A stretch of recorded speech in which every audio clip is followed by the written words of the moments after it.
नमस्कार दोस्तों, स्वागत है आपका स्टडी फॉर सिविल सर्विसेज में। वीडियो को पूरा देखिए। कोई भी आपका फीडबैक है, कोई सजेशन है, तुरंत वीडियो में कमेंट करके जरूर बताइए। अच्छा लगे तो वीडियो लाइक जरूर कर लीजिए और ऐसे वीडियो लगातार फ्री में पाने के लिए चैनल को तुरंत सब्सक्राइब कर लीजिए और बेल आइकन को जरूर टैप कर लीजिए ताकि आगे भी सारे वीडियो आपको मिलते रहे। यूट्यूब में फॉलो करते हैं तो प्लीज ये वाला फ्री टेलीग्राम चैनल जरूर ज्वाइन कर लीजिएगा। सारे नोटिफिकेशन, सारे अपडेट यहीं पे आते हैं, ध्यान रखिएगा। स्टडी फॉर सिविल सर्विसेज का कोई भी पेड ग्रुप अगर आपको ज्वाइन करना है तो सिर्फ 856480560660897523864455 यही नंबर है हमारे, सिर्फ जहां पे कॉल या व्हाट्सएप कर सकते हैं। इंस्टाग्राम पे हमारा पेज जरूर फॉलो कर लीजिएगा, studyforcivil.services है। ट्विटर पे हमको जरूर फॉलो कर लीजिएगा, @studyforcivils है। शिक्षा अधिकारी का प्रीलिम्स एग्जामिनेशन आपका आगे है, आगामी, और उसके लिए आप निरंतर तैयारी कर रहे होंगे। यहाँ मॉड्यूल के वीडियोस आपको लगातार दिए जा रहे हैं और इसमें ये मॉड्यूल नंबर 37 है जिसे कि आप देख रहे हैं। तो शुरू करते हैं। हिंदी मीडियम का ये मॉड्यूल है और आज हम ज्योग्राफी से स्टार्ट करेंगे। कोपेन महोदय का जलवायु वर्गीकरण देखेंगे कि उन्होंने क्या कोडिंग करके रखी हुई है। तो ये टेबल जो नीचे बनी हुई है इसे आप देख रहे हैं, इसमें कोड एक तरफ दिया हुआ है, दूसरी तरफ वर्षा की मात्रा दे रखी है, किस मानसून से वर्षा होती है वो भी दिया है, और कौन से इलाके भारत के इसमें कवर होते हैं वो इधर इस साइड में, राइट साइड में दिया हुआ है। तो शुरू करते हैं। देखिए AW जो ये कोड है ये दर्शाता है कि दक्षिणी पश्चिमी मानसून जो है उससे वर्षा होती है और जुलाई से लेकर सितंबर तक ये वर्षा चलती है। जो ठंडियाँ हैं वो सूखी होती हैं, शुष्क शीत ऋतु पाई जाती है। प्रायद्वीपीय भारत इसमें पूरा कवर होता है। झारखंड में ऐसी ही जलवायु पाई जाती है। छत्तीसगढ़, उड़ीसा, आंध्र, तेलंगाना, महाराष्ट्र, कर्नाटक, पश्चिम बंगाल का पुरुलिया डिस्ट्रिक्ट, ये सब इसमें कवर होते हैं। अगला प्रकार है AMW। दक्षिणी पश्चिमी मानसून जो है उसके समय, यानी जब मानसून का समय आता है, वो आगमन उसका होता है, तो 200 सेंटीमीटर से ज़्यादा वर्षा प्राप्त होती है। और ये क्षेत्र है कोंकण, मालाबार तट, बैल माहुआ क्षेत्र है और तमिलनाडु का पठार भी इसमें कवर हो रहा है। मिजोरम का और त्रिपुरा का जो दक्षिणी इलाका है वहाँ भी कुछ इसी प्रकार की जलवायु पाई जाती है। और 200 सेंटीमीटर से ज़्यादा वर्षा होने का मतलब है कि प्रचुर मात्रा में वहाँ पे नमी की उपस्थिति होगी। इसके बाद AS को आप देख रहे हैं, ये औसत वार्षिक वर्षा 75 सेंटीमीटर से लेकर 100 सेंटीमीटर के बीच की दर्शाता है और कुल वर्षा का जो 75% हिस्सा है वो सितंबर से लेकर दिसंबर के बीच में प्राप्त हो जाता है। और ऐसे इलाकों में कौन से आएंगे, तो कोरोमंडल तट के सहारे जो पतला सा इलाका, पतली सी पट्टी बनती है, वो इसमें कवर होती है। अगला प्रकार आप देखें, मौसमी वर्षा होती है गर्मी के महीने में और BSHW इसी प्रकार की जलवायु को दर्शाता है। इसमें जो क्षेत्र इस तरह की जलवायु को धारण करते हैं उसमें कर्नाटक है, तमिलनाडु है, पूर्वी राजस्थान में भी कुछ ऐसी ही स्थिति पाई जाती है। गुजरात, दक्षिण पश्चिमी हरियाणा, ये जो वृष्टि छाया इलाके हैं वो भी इसी तरह की जलवायु को दर्शाते हैं। तो ये है आपका BSHW। इसके बाद CWG है, ये 40 सेंटीमीटर से नीचे की वर्षा, मतलब एकदम से डेजर्टिफिकेशन वहाँ शुरू हो जाएगा और हो चुका है। तो थार मरुस्थल ऐसा है। इसके बाद DFC है जो कि 200 सेंटीमीटर से ज़्यादा वर्षा को दर्शाता है। सिक्किम, अब पूर्वोत्तर के जितने हैं आप देख लीजिए, अरुणाचल, असम, त्रिपुरा, मिजोरम, यहाँ पर होती है 200 सेंटीमीटर से ज़्यादा वर्षा। और है E, ये पोलर क्लाइमेट को दर्शा रहा है। तो पर्वतों के किनारे और जो कम वर्षा वाले क्षेत्र होते हैं पर्वतों के किनारे पर, और जो खुले ढाल होते हैं जहाँ भारी वर्षा भी प्राप्त होती है, वो सब इसमें कवर होते हैं। और ऐसे इलाकों को अगर हम अपने देश में देखना चाहें तो जम्मू कश्मीर का जो ऊंचा क्षेत्र है, मतलब जहाँ ऊंचाई ज़्यादा हो गई है, तो वहाँ ऐसी जलवायु पाई जाती है। उसके अलावा हिमाचल के भी कुछ हिस्सों में और उत्तराखंड में भी। उत्तराखंड में कंप्लीट ऐसा नहीं है, मतलब कुछ इलाके ऐसे। इसके बाद ET है। तो ET जो है ये लद्दाख, कश्मीर, हिमाचल प्रदेश और उत्तराखंड के जो ज़्यादा ऊंचाई वाले स्थान हैं उनको कवर करता है। एक चीज़ कॉमन है, मतलब आप चाहे कोई भी वर्गीकरण देख रहे हो, एक भौगोलिक दशा है कि जैसे जैसे ऊंचाई बढ़ेगी, एल्टीट्यूड में वृद्धि होगी, वैसे वैसे टेम्परेचर डिक्रीज करता जाएगा, तापमान में कमी आएगी। ये एक सामान्य प्रक्रिया है। तो जब ज़्यादा ऊंचा कोई पर्वत होता है, जैसे कि हिमालय का जो एकदम टॉप वाला हिस्सा है, तो वहाँ पर शुष्कता बढ़ जाती है। शुष्कता बढ़ने का मतलब ये है कि आर्द्रता कम हो रही है, वर्षा की मात्रा वहाँ नहीं के बराबर है। तो शीत मरुस्थल ऐसे ही इलाकों में पाए जाते हैं। अब आगे चलते हैं, यहाँ देखें और भी चीज़ें हैं। तो और भी चीज़ों को देखने से पहले ये नक्शा देख लीजिए जिसमें कि वही टेबल वाला जो कंटेंट है, मटेरियल है, वो दे रखा है। इसे आप मैप पे देख लें तो ज़्यादा बेहतर होगा। देखिए इसमें जूम करके, ये ध्रुवीय प्रकार की जलवायु ऊपर दर्शा रहा है, मतलब लद्दाख और कश्मीर का इलाका इसमें कवर होता है। नीचे चले आए यहाँ थोड़ा सा साइड में, पश्चिम वाले हिस्से में, तो BSHW ये स्टेपी प्रकार की जलवायु है, पतली पट्टी और गर्म मरुस्थल सिर्फ इतना ही हमारे हिस्से में आया है जहाँ की वर्षा की मात्रा नहीं के बराबर होती है। और बाकी CWG को आप देख रहे हैं, ये शुष्क शीत ऋतु वाला मानसूनी प्रकार है जलवायु का, जो कि मैदानी इलाकों में पाया जाता है। ठंडियाँ आमतौर पे सूखी ही होती हैं। पश्चिमी विक्षोभ अगर प्राप्त हो जाए तो हल्की फुल्की वर्षा होती है, जो कि रबी की फसल के लिए अच्छी होती है। इसके बाद आप पूर्वोत्तर में जरा देखें तो यहाँ पे DFC है जो कि छोटी गर्मियों को दर्शा रहा है, और जो शीत ऋतु है वो लंबी होती है, ठंडी होती है। ये कुछ ही इलाके ऐसे हैं। और यहाँ से बीच से कर्क रेखा गुजर रही है, इसे आप ध्यान दीजिएगा, तो लॉन्गिट्यूड लैटिट्यूड के हिसाब से। अच्छा, अब नीचे चलते हैं, तो नीचे की तरफ जब चलेंगे तो यहाँ BSHW जो है ये अर्धशुष्क स्टेपी प्रकार की जलवायु को दर्शाता है, ये छोटा सा एरिया। और AW जो है ये उष्णकटिबंधीय सवाना प्रकार की जलवायु को दिखा रहा है। यहाँ जो ये पतली सी पट्टी है, अब ये आप समझ रहे हैं, इधर पश्चिमी घाट है, इधर पूर्वी घाट है। तो यहाँ जो पतली सी पट्टी है पश्चिमी घाट वाली, ये लघु शुष्क ऋतु को दर्शाता है, लेकिन मानसूनी प्रकार की जलवायु है, तो वर्षा प्रचुर मात्रा में होती है। हालांकि जो वृष्टि छाया क्षेत्र है वहाँ वर्षा हो नहीं पाती है, बादल ऊपर से गुजर जाते हैं, नीचे का इलाका सूखा रह जाता है। लेकिन पश्चिमी घाट की जो स्थितियाँ हैं वहाँ वर्षा की मात्रा प्रचुर है, तो ये आपने देखा। और शुष्क ग्रीष्म ऋतु वाला जो मानसूनी प्रकार है वो इधर पूर्वी घाट के निचले भाग में पाया जाता है। तो इस तरीके से हम देख रहे थे अपने देश को जलवायु के आधार पर। आगे बढ़ते हैं। कोपेन प्रणाली को तो हमने देख लिया, लेकिन वैसे अगर हम थ्योरेटिकल तरीके से देखें तो एक एक चीज़ को यहाँ विस्तार से बताया गया है। वर्षा का वितरण भारत में कैसा है, तो वर्षा का वितरण वैसे देखा जाए तो ठीक ठाक है। पूरे भारत का अगर हम औसत निकालें, एवरेज निकाल लें, तो वर्षा का लगभग जो है वो 118 सेंटीमीटर औसत बनता है प्रति वर्ष के हिसाब से। लेकिन इसमें क्षेत्रीय विभिन्नताएं पाई जाती हैं, ये तो आप भी जानते हैं। हर क्षेत्र में एक समान वर्षा हो, मतलब 118 सेंटीमीटर हर जगह औसत वार्षिक वर्षा हो, ऐसा नहीं हो सकता है। ऐसा होता तो हर इलाका जो है वो हरा भरा होता, लेकिन ऐसी स्थितियाँ नहीं हैं। तो अधिक वर्षा वाले इलाके जो हैं उनको हम अलग देखेंगे, मध्यम वर्षा वालों को अलग देखेंगे, और जो एकदम से नहीं के बराबर वर्षा वाले हैं उनको अलग देखेंगे। इससे पढ़ने में सुविधा होगी। तो अधिक वर्षा वाले जो क्षेत्र हैं उसमें कौन कौन से इलाके कवर होते हैं, जैसे कि पश्चिमी तट है, पश्चिमी घाट है, वहाँ पे ज़्यादा बारिश होती है। इसके अलावा उत्तर पूर्वी क्षेत्र है, उप हिमालयी क्षेत्र कहा जाता है। और मेघालय की पहाड़ियों में भी यही हाल है, 200 सेंटीमीटर से ज़्यादा वर्षा इन्हें प्राप्त होती है। और गारो खासी जयंतिया का नाम आप सुनते हैं, तो खासी और जयंतिया के जो हिल्स हैं, पहाड़ियाँ हैं, उनके भी कुछ हिस्से ऐसे हैं जहाँ पे 100 सेंटीमीटर से ज़्यादा वर्षा प्राप्त होती है, यानी ठीक ठाक प्राप्त होती है। इसके अलावा ब्रह्मपुत्र नदी की जो घाटी है और आसपास की पहाड़ियाँ हैं, वहाँ 200 सेंटीमीटर से कम वर्षा प्राप्त तो होती है, लेकिन इतना भी कम अमाउंट नहीं है। 200 सेंटीमीटर तो एक ज़्यादा एक्सट्रीम कंडीशन है। तो ये हो गए ज़्यादा वर्षा वाले क्षेत्र, जहाँ पे ज़्यादा मात्रा में वर्षा प्राप्त होती है। इसके बाद है मध्यम वर्षा वाले क्षेत्र, इसमें गुजरात का दक्षिणी इलाका आता है, पूर्वी तमिलनाडु भी आता है, उड़ीसा सहित जो उत्तर पूर्वी प्रायद्वीपीय झारखंड है वो पूरा इसमें कवर होता है। और बिहार, पूर्वी मध्य प्रदेश, उप हिमालय के साथ जो संलग्न गंगा का उत्तरी मैदान है, गंगा का जो उत्तरी मैदान है वो भी इसमें कवर होता है। कछार घाटियाँ, मतलब जो नदी के कछार होते हैं वो इस तरह में आते हैं। मणिपुर में आप देखें कि 100 से लेकर 200 सेंटीमीटर के बीच में वर्षा होती है, तो ये भी एक इलाका जो है ये मध्यम वर्षा वाला है, न तो बहुत ज़्यादा न बहुत कम। और न्यून वर्षा वाले जो क्षेत्र होते हैं, तो न्यून वर्षा में बहुत सारे इलाके, जैसे कि दिल्ली है राजधानी, और पश्चिमी उत्तर प्रदेश भी पूर्वी उत्तर प्रदेश और मध्य उत्तर प्रदेश की तुलना में ज़्यादा शुष्क है, ठीक, तो वहाँ भी न्यून वर्षा होती है, कम मात्रा में प्राप्त होती है। हरियाणा, पंजाब, जम्मू कश्मीर, पूर्वी राजस्थान, गुजरात और दक्कन का प्लेटू 50 से लेकर 100 सेंटीमीटर के बीच में यहाँ पे आमतौर पे वर्षा प्राप्त होती है। और कुछ इलाके ऐसे भी हैं अपने देश में, हालांकि इनकी संख्या ज़्यादा नहीं है सौभाग्यवश, तो ये अपर्याप्त वर्षा वाले हैं। और अपर्याप्त वर्षा होगी तो वहाँ पे शुष्कता इतनी ज़्यादा होगी कि मरुस्थलीकरण हो जाएगा। आपको क्या लगता है कि सिर्फ टेम्परेचर के आधार पर मरुस्थल का निर्धारण होता है? जो मरुस्थल है उनको तापमान के आधार पर कभी भी डिसाइड नहीं किया जाता है। वहाँ पर ये देखा जाता है कि आर्द्रता की मात्रा कितनी है, यानी ह्यूमिडिटी कितनी है, वर्षा कितनी हो रही है। तो औसत वार्षिक वर्षा के आधार पर तय होता है कि कोई भी इलाका मरुस्थल होगा अथवा नहीं। तो आप देख रहे हैं कि कुछ ठंडे इलाके भी हैं, जैसे लद्दाख है, शीत मरुस्थल है पूरा, वहाँ कुछ भी नहीं उगता, मतलब जो थोड़े बहुत कवक शैवाल हैं वो भी बर्फ़ की परतों के नीचे, स्थायी जो हिम वहाँ जमी रहती है उसके नीचे दफन है। निर्जीव अवस्था में वहाँ जीवाणु इत्यादि पाए जाते हैं, निष्क्रिय अवस्था में। तो ऐसी कंडीशन होती है, जीवन की संभावनाएं नगण्य होती हैं, और हाई एल्टीट्यूड होने की वजह से ऐसा होता है।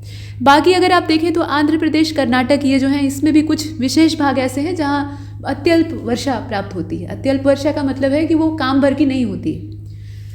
और पश्चिमी राजस्थान के अधिकतर भागों में तो 50 सेंटीमीटर से भी कम वर्षा होती है, तो ये ज़्यादा शुष्क इलाका है। अब वर्षा ऋतु में देश के अधिकांश भागों में जो हवा की स्थिति होती है, तो सामान्य प्रवाह, उसकी दिशा अगर आप जानना चाहें तो दिशा होती है दक्षिण पश्चिम से उत्तर पूर्व की ओर। तो दक्षिण पश्चिम से हवा चलती है और उत्तर पूर्व की ओर इसे निकल जाना चाहिए, भारत को क्रॉस कर देना चाहिए। लेकिन बीच में खड़ा है हिमालय, जो कि एक वलित पर्वत है और हमारा रक्षक भी है। और यहाँ की जो जलवायु इतनी खास रहती है भारतवर्ष की, मतलब जलवायु विविधता पाई जाती है और उर्वरा भूमि यहाँ पाई जाती है, तो उसके पीछे ये रीज़न भी है। हिमालय की उपस्थिति के कारण ये उत्तर पूर्व और गंगा के मैदान में दक्षिण पूर्व और पूर्व से प्रवाहित होती है, यानी उनकी डायरेक्शन परिवर्तित हो जाती है। अब भारत में सितंबर के महीने से मानसून का प्रत्यावर्तन शुरू हो जाता है, यानी वो लौटने लगता है। और इसकी वजह से यहाँ देखें, इसका कारण बताया गया है। तो सूर्य के दक्षिणायन होने की वजह से जो उष्णकटिबंधीय अभिसरण क्षेत्र है वो दक्षिण की ओर खिसकने लगता है, यानी ITCZ की बात हो रही है।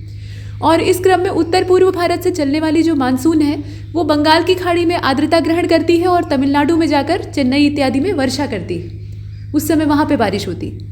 उत्तर पूर्वी मानसून में तमिलनाडु के कुल वर्षा का जो 50 से 60% है वो कवर हो जाता है। अब भारत में सर्वाधिक वर्षा प्राप्त करने वाले जो क्षेत्र हैं उसमें पश्चिमी घाट और पूर्वी हिमालय, इसके अलावा मेघालय, मतलब वो पूरा पूर्वोत्तर का क्षेत्र ज़्यादा वर्षा प्राप्त करता है, अधिकतर इलाके उसके, और पश्चिमी घाट इस तरह की स्थितियों में आता है। इन क्षेत्रों में 400 सेंटीमीटर से ज़्यादा वर्षा होती है, मतलब आप समझ रहे हैं ना, बहुत ज़्यादा बारिश होती है। और दक्षिण पश्चिमी मानसून से इन क्षेत्रों में सर्वाधिक वर्षा होती है, यानी जो ये वर्षा प्राप्त करते हैं वो असल में दक्षिण पश्चिमी मानसून होता है। भारत में मौसिनराम में जो वर्षा रिकॉर्ड की गई है, मेघालय ये राज्य के हिसाब से अवस्थिति है, यहाँ पे 1148 सेंटीमीटर औसत वार्षिक वर्षा रिकॉर्ड की गई, जो कि देश में ही नहीं दुनिया में सबसे ज़्यादा वर्षा देखी जाती है, मतलब दुनिया में सबसे ज़्यादा वर्षा वाला ये स्थान है। और भारत के संदर्भ में अगर देखें तो भारत में सबसे कम वर्षा वाला जो स्थान है वो लेह है, जो कि जम्मू कश्मीर, मतलब अब लद्दाख में चला गया है। और उसके बाद अभी जब जम्मू कश्मीर का बंटवारा हुआ, यानी 2 हिस्सों में से बांट दिया गया, केंद्र शासित प्रदेश बना दिए गए जम्मू कश्मीर और लद्दाख, तो उसमें लेह जिला जो है वो लद्दाख में चला गया है। तो वहाँ पे जो वर्षा की मात्रा है वो मात्र 9.20 सेंटीमीटर है औसत, मतलब नहीं के बराबर है। तो आप खुद देख सकते हैं कि भारत जैसे इस विविधता वाले देश में कितनी ज़्यादा वेरिएशन पाए जा रहे हैं, जलवायु के कितने वेरिएशन हैं। आम्र वर्षा, ये आम बौछार भी कही जाती है। तो आम्र वर्षा ये कर्नाटक और केरल में होने वाली मानसूनी वर्षा की फुहार होती है, बहुत मूसलाधार बारिश नहीं होती है, फुहार पड़ती है। और ये आम की फसल के लिए बहुत अच्छी मानी जाती है। और ये वर्षा जो है ये बंगाल की खाड़ी से उत्पन्न जो तूफान है उसकी वजह से, तूफान उठते रहते हैं, तूफानों का अपना सीजन है, तो उसकी वजह से अप्रैल महीने में होती है। ये आम के फलने का भी, बौर लगने का सीजन होता है। तो जो आम के बौर हैं वो पेड़ से टूटकर गिरते नहीं हैं, क्योंकि वर्षा से उन्हें पर्याप्त नमी मिल जाती है और उस आर्द्रता में वो अच्छे से विकसित हो पाते हैं, तो आम की फसल अच्छी होती है। इसके बाद आप देख रहे हैं कि भारत में मरुस्थलीकरण विकास कार्यक्रम भी चलाया गया, क्योंकि मरुस्थलीकरण जो है उसका विकास नहीं करना है, मरुस्थलीकरण को तो खत्म करना है। मरुस्थलीय विकास कार्यक्रम चलाया गया ताकि मरुस्थलों को विकसित किया जा सके, जहाँ जीवन की दशाएं अनुकूल नहीं होती हैं। तो जो मरुस्थल वाले क्षेत्र हैं या शुष्क क्षेत्र हैं वहाँ यही काम होगा, जैसे कि राजस्थान, गुजरात, हरियाणा, जम्मू कश्मीर, हिमाचल। अब आप सोच रहे होंगे कि जो रेगिस्तान है वो तो सिर्फ राजस्थान में है, बाकी जगह रेगिस्तान तो है नहीं, थोड़ा कमोबेश गुजरात में दिखाई देता है।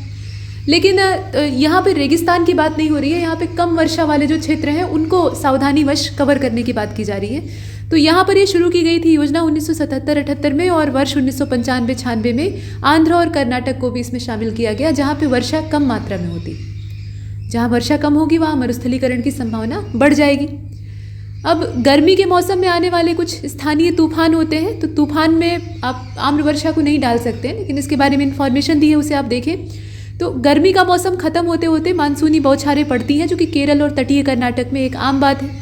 और स्थानीय तौर पे इस तूफानी वर्षा को आम्र वर्षा कहा जाता है, क्योंकि यह आमों को जल्दी पकने में सहायता करता है और अच्छी फसल देता है। फूल की बौछार ये केरल और जो निकटवर्ती क्षेत्र हैं जहाँ पे कॉफ़ी का उत्पादन होता है, कहवा का प्रोडक्शन होता है, वहाँ पे कॉफ़ी में फूल तभी लगेगा जब बढ़िया वर्षा उसको प्राप्त होगी। तो ये फूलों की बौछार नाम की वर्षा है। काल बैशाखी को आप देख रहे हैं, तो ये असम और पश्चिम बंगाल में वैसाख के महीने में शाम को चलने वाली भयंकर और विनाशकारी वर्षा युक्त पवनें होती है, मतलब तेज हवा के साथ बारिश होती है। और इसका नाम आप देख रहे हैं काल बैसाखी, यानी ये सबका काल बन के आती है। तो चाय, पटसन और चावल की जो फसलें होती हैं उनके लिए तो ये ठीक होती है, लेकिन जो बाकी फसलें होती हैं इनके अलावा जो अन्य पौधे होते हैं उनके लिए बहुत अच्छी नहीं मानी जाती है। तो बैसाख के महीने में आने वाली तबाही इसको कहा जाता है। और असम में इस तूफान को, या तेज हवा के साथ बारिश हो रही है तो इसको तूफान ही कहेंगे। तो इसे बारदोली छीड़ा कहा जाता है। छीड़ा मतलब छींटे। और काल बैशाख जो है ये छोटा नागपुर पठार से उत्पन्न होना शुरू होती है। काल बैशाखी की शुरुआत कहाँ से होती है वो बताया जा रहा है। बैशाख एक हिंदी महीना है, तो उसी से इसका नामकरण किया गया है। और लू तो आप जानते ही हैं, उत्तरी मैदान में पंजाब से लेकर बिहार तक ये शुष्क हवाएं चलती हैं, गर्म और पीड़ादायक होती हैं। बस अच्छी बात यह है कि इनका झोंका बर्दाश्त भले न हो, लेकिन चिपचिपी गर्मी नहीं पड़ती है जब तक ये चलती। और दिल्ली और पटना के बीच में इनकी तीव्रता बहुत ज़्यादा होती है, मैदानी इलाके में रहने वाले लोग जानते हैं। अच्छा, अब शीत ऋतु और शीतकालीन वर्षा भारत में कैसी होती है? तो ठंडी का मौसम कैसा होता है, तापमान आमतौर पे कैसा होता है, देखिए। तो उत्तरी भारत में शीत ऋतु नवंबर से आरंभ होती है। नवंबर में शुरुआत में तो कहाँ ठंडी रहती है, लेकिन जो मिड नवंबर होता है वहाँ से धीरे धीरे करके शुरू होता है और इसकी प्रचंडता बढ़ती जाती है। दिसंबर और जनवरी में अच्छी खासी पड़ती है और फरवरी और जनवरी जो है ये बाद वाला जो मानसून का पैटर्न है। पहले क्या होता था, पहले जनवरी और दिसंबर के जो महीने हैं वही सबसे ज़्यादा ठंडे रिकॉर्ड किए जाते थे, लेकिन अब धीरे धीरे मानसून का जो पैटर्न है वो आगे की ओर शिफ्ट हो रहा है। ये जलवायविक परिवर्तन है और ये कोई रोक नहीं सकता इसे। तो इस वजह से फरवरी का महीना भी ज़्यादा ठंडा रिकॉर्ड किया जाता है और असल में वो होता है। तो इस समय उत्तर भारत के अधिकांश भागों में औसत दैनिक तापमान जो है वो 21 डिग्री सेल्सियस से कम रहता है और रात्रि का तापमान तो बहुत कम हो जाता है, जो पंजाब और राजस्थान में हिमांक से भी नीचे चला जाता है। राजस्थान में भी यही बात है, बालू जितनी जल्दी गर्म होता है उतनी जल्दी ठंडा भी होता है। तो इस वजह से ये रीज़न है, रात के समय मरुस्थल उतने ही ठंडे भी हो जाते हैं और दिन के समय तपने लगते हैं। बाकी पंजाब और हरियाणा के जो इलाके हैं वहाँ भी यही स्थिति है। तो कुल मिलाकर ये जो ठंडी का मौसम है इसमें उत्तर भारत में अधिक ठंड पड़ने के कुछ कारण हैं। ऐसा नहीं है कि पूरे भारतवर्ष में एक समान ठंडी पड़ती है, जैसे वर्षा एक समान नहीं है वैसे ठंडी की मात्रा भी बराबर नहीं होती है। तो इस वजह से यहाँ आप जानना आवश्यक है कि जो उत्तर भारत का मैदानी इलाका है या पर्वतीय क्षेत्र है वहाँ ठंडी ज़्यादा क्यों है। तो इसमें कारण बताया गया कि पंजाब, हरियाणा और राजस्थान जैसे जो राज्य हैं वो समुद्र से समकारी प्रभाव से दूर स्थित होते हैं। मतलब समुद्र का जो समकारी प्रभाव होता है उसकी रेंज में वो नहीं आते हैं। समुद्र के ज़्यादा तटवर्ती जो इलाके हैं वहाँ तापमान में ज़्यादा वेरिएशन नहीं होता है, तापमान लगभग स्थिर बना रहता है। लेकिन जैसे जैसे समुद्र से दूरी बढ़ती है वैसे वैसे जलवायु में वेरिएशन आते हैं, मतलब जो मौसम है एक्सट्रीम कंडीशन उसकी पाई जाती है। तो महाद्वीपीय जलवायु इसी प्रकार की होती है, ठंडियाँ बहुत ठंडी होती हैं, गर्मियाँ बहुत गर्म होती हैं, मतलब कुछ भी जो है वो बर्दाश्त के काबिल नहीं होता। निकटवर्ती हिमालय की श्रेणियों में हिमपात होता है। हिमालय पास में है तो भाई वो तो बर्फ़ का इलाका ही है, मतलब बर्फ़ का घर है शाब्दिक तौर पे, है ना। तो हिमपात के कारण शीतलहर की स्थिति आती है। शीतलहर चलेगी तो फिर ठंडी की मात्रा बढ़ जाएगी। फरवरी के आसपास कैस्पियन सागर और तुर्कमेनिस्तान की जो ठंडी पवनें हैं वो उत्तरी सागर और तुर्कमेनिस्तान की जो ठंडी पवनें, मतलब कुल मिलाकर ये जो एशियाई मध्य एशियाई क्षेत्र है वहाँ से ठंडी हवाएं भारत की ओर आती हैं। और ऐसे मौक़ों पर जो भारत का उत्तर पश्चिमी भाग है वहाँ पे पाला और कोहरा पड़ता है। कोहरा घेर लेता है, पाला पूरा पड़ने लगता है। प्रायद्वीपीय भारत में कोई निश्चित शीत ऋतु नहीं है। प्रायद्वीपीय जो पठारी क्षेत्र है वहाँ पे शीत ऋतु का कोई पैटर्न निश्चित नहीं है और ज़्यादातर जो इलाके हैं वो तटवर्ती आ जाते हैं, मतलब तट के रेंज में आ जाते हैं। तो वहाँ समकारी प्रभाव समुद्र का दिखाई देता है तो जलवायु स्थिर बनी रहती है। भूमध्य रेखा के ज़्यादा पास भी है, मतलब आप ऐसे देखें कि देश का जो उत्तरी इलाका है वहाँ की स्थिति और कर्क रेखा से नीचे जो दक्कन प्लेटू है, तिकोना भाग, वहाँ देखें तो ये भूमध्य रेखा के ज़्यादा नज़दीक है तुलनात्मक रूप से ऊपर वाले भाग के। 0 डिग्री इक्वेटर की ये ज़्यादा करीब है। तो ऐसी स्थिति में यहाँ तापमान की अधिकता वैसे भी रहती है, मतलब तापमान जो उत्तरी भाग है उनकी तुलना में यहाँ पे ज़्यादा होता है। तो तापमान के प्रतिरूप में कोई खास बदलाव नहीं आता है। इक्वेटर के आसपास के इलाके ऐसे ही होते हैं। एग्जाम्पल के तौर पे तिरुवनंतपुरम में जनवरी का जो मध्य होता है, मतलब जनवरी का पूरा हम देख लें तो माध्य अधिकतम तापमान 31 डिग्री सेल्सियस तक रहता है और जून में ये 29.5 पाया जाता है। तो आप समझ रहे हैं ना कि मतलब ठंडी का मौसम जो है उस समय 31, तो ये बड़ी बात है। और पश्चिमी घाट की जो पहाड़ियाँ हैं वहाँ तापमान कम पाया जाता है, तो उसके पीछे वर्षा भी एक कारण है। अब वायुदाब और पवनों को देख लीजिए। तो वायुदाब और पवनें ये वर्षा के लिए उत्तरदायी होती हैं और वर्षा ही जलवायु को ज़्यादातर नियंत्रित करती है। तापमान भी कुछ हद तक वर्षा से कंट्रोल होता है, लेकिन तापमान की स्थितियाँ जो हैं वो जो हमारे अक्षांश और देशांतर हैं और सूर्य की अवस्थिति के हिसाब से तय होते हैं। तो वायुदाब तथा पवनें, इसमें आप क्या देख सकते हैं, दिसंबर का जो अंत होता है यानी 22 दिसंबर अभी हाल फिलहाल में बीता, तो सूर्य जो है वो दक्षिणी गोलार्ध में मकर रेखा पर सीधा चमकने लगते हैं। पृथ्वी की स्थिति और सूर्य की स्थितियां इस प्रकार से बनती हैं कि जो मकर रेखा है, ट्रॉपिक ऑफ कैप्रिकॉर्न है साउदर्न हेमिस्फीयर में, वहाँ पे सूर्य का प्रकाश प्रचुर मात्रा में, सर्वाधिक मात्रा में प्राप्त होता है। तो इसका नतीजा क्या होगा कि जो उत्तरी गोलार्ध है वहाँ पे टेम्परेचर की कमी आएगी। तो इस ऋतु में मौसम की विशेषता, ये उत्तरी मैदान में एक क्षीण वायुदाब क्रिएट होता है। जहाँ तापमान ज़्यादा होगा वहाँ उच्च वायुदाब, माफ कीजिए, वहाँ पे कम वायुदाब का क्षेत्र बनेगा। तो जो उत्तरी मैदान है वहाँ पे एक क्षीण उच्च वायुदाब का विकास होता है, मतलब बहुत प्रबल उच्च वायुदाब नहीं होता है, लेकिन एक क्षीण हल्का सा जो उच्च वायुदाब का क्षेत्र है वो बनता है। दक्षिणी भारत में वायुदाब उतना ज़्यादा नहीं होता है क्योंकि वहाँ तापमान में इतनी विषमता नहीं पाई जाती है। तो भारत में शीतकालीन मानसूनी पवनें जो है वो स्थल से समुद्र की ओर चलती हैं, सामान्यतः वर्षा नहीं करती है। इनकी जो सामान्य प्रवृत्ति होती है वर्षा वाली नहीं होती है। तो इस वजह से अधिकांश भारत में ठंडी के मौसम में बारिश नहीं होती है। अपवाद स्वरूप कुछ क्षेत्र हैं जहाँ पे ठंडी में वर्षा होती है, जैसे कि क्षेत्र के हिसाब से आप उत्तरी मैदान को ही ले लीजिए। पश्चिमी विक्षोभ की वजह से यहाँ भी होती है और ये वरदान होती है, मतलब पश्चिमी विक्षोभ की वजह से जो वर्षा होती है ठंडी के मौसम में उसको मगबदरिया कहा जाता है। मतलब माघ का जो महीना होता है हिंदी कैलेंडर के हिसाब से, उसमें ये बादल घिरते हैं और वर्षा होती है, तो ये रबी की फसल के लिए अच्छी मानी जाती है। इस समय गेहूँ बोया जाता है आमतौर पर, और बाकी जो तिलहन इत्यादि है तो उनके लिए रामबाण होती है। और उत्तर पश्चिमी भारत में पंजाब, हरियाणा, दिल्ली और पश्चिमी यूपी में ये पाई जाती है। पश्चिमी यूपी ही क्यों, पूरा उत्तर प्रदेश इसमें कवर होता है। अच्छा, शीत ऋतु में सूर्य के दक्षिणी गोलार्ध में ज़्यादा तेज प्रकाश देने के कारण हम ये नहीं कह सकते कि सूर्य जो है वो दक्षिणी गोलार्ध पर स्थित हो गए, लेकिन फिर भी यहाँ दक्षिणी गोलार्ध में उनके प्रकाश की मात्रा ज़्यादा प्राप्त होने के कारण पश्चिमोत्तर भारत में उच्च दाब का क्षेत्र बन जाता है। और पवन प्रवाह जो है वो उत्तर पश्चिमी भारत से पूर्व की ओर होता है। मतलब एक कॉमन पैटर्न है ज्योग्राफी का कि जो हाई प्रेशर एरिया होगा यानी उच्च दाब क्षेत्र होगा, वहाँ से पवन का प्रवाह होगा किधर, लो प्रेशर एरिया की ओर, जहाँ कम दबाव का क्षेत्र बना होगा। क्योंकि वो इस जगह जहाँ कम दबाव का क्षेत्र बनता है वहाँ पे हवाएं नीचे वाले तल से गर्म होकर हल्की होती हैं और ऊपर उठ जाती हैं, तो नीचे का स्थान खाली हो जाता है। उस खाली जगह को भरने के लिए जो उच्च दाब वाला क्षेत्र है वहाँ से पवन का प्रवाह ये कम दाब वाले इलाके की ओर होता है। तो हवा का पैटर्न हमेशा ऐसा ही होता है। अच्छा, भारत में शीतोष्ण कटिबंधीय जो चक्रवात होते हैं वो किस प्रकार के होते हैं, तो असल में इसकी वजह होती है उपोष्ण पछुआ जेट पवनें। ठीक है, जेट स्ट्रीम इसके पीछे उत्तरदायी होती है, और वो भी कैसी, तो पछुआ। इन चक्रवातों के पूर्व की ओर बढ़ने और वर्षा की मात्रा, जैसे जैसे ये चक्रवात पूरब की ओर बढ़ने लगते हैं, मतलब इनकी दिशा जो है वो ईस्टवर्ड होती है, वैसे वैसे इसमें वर्षा करने की क्षमता कम होती जाती है। और अल्प वर्षा भी पंजाब और हरियाणा इत्यादि में, जो असल में बारिश ज़्यादा होती नहीं है, लेकिन अगर थोड़ी सी मात्रा में भी वर्षा प्राप्त होती है तो पंजाब, हरियाणा और जो मैदानी इलाके इधर वाले हैं वहाँ गेहूँ, चना, सरसों, मतलब कुल मिलाकर रबी की फसलों के लिए सहयोगी मानी जाती है। राजस्थान में ये जो वर्षा है इसको मावट कहा जाता है।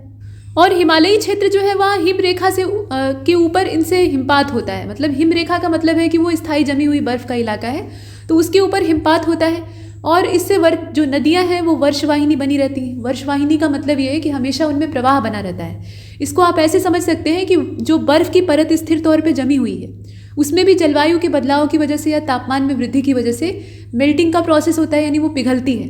तो बर्फ़ की मात्रा कम हो रही है, ग्लेशियर जो है वो टूट रहे हैं, पिघल रहे हैं, तो उसको फिर से स्टेबल करने में ये उत्तरदायी होता है। मतलब हिमपात हो रहा है तो बर्फ़ की एक नई परत उनके ऊपर जम रही है, तो इससे क्या होगा, नदियों को भी पोषण प्राप्त होगा। जो हिमालयी नदियाँ हैं वो सतत वाहिनी इसीलिए तो है क्योंकि ग्लेशियर के पिघलने से उनमें पानी आता है। तो पश्चिमी विक्षोभों का जो प्रभाव होता है उससे उत्तर पश्चिमी भारत में इस समय बहुत ज़्यादा ठंड का अनुभव होता है, कड़कड़ाती ठंड जो है वो पड़ती।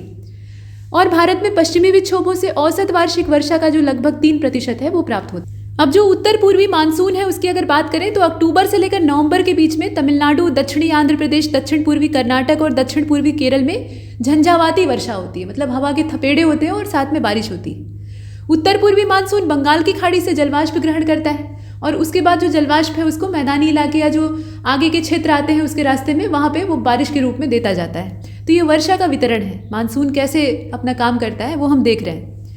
भारत के उत्तरी मैदानों में शीत ऋतु में होने वाली जो वर्षा है वो पश्चिमी विक्षोभों के द्वारा होती है और ये अतिरिक्त उष्णकटिबंधीय गर्त होते हैं। मतलब कहने का तात्पर्य ये है कि इनकी जो उत्पत्ति है वो मूल रूप से भूमध्य सागर और अटलांटिक महासागर में होती है। ये वहाँ से बनकर आते हैं जहाँ ये आर्द्रता भी ग्रहण करते हैं। आर्द्रता ग्रहण करने के लिए पानी का कोई क्षेत्र चाहिए और समुद्र एक बड़ा भंडारण होते हैं, तो वहाँ से जलवाष्प बनती है और आर्द्रता प्राप्त होती है।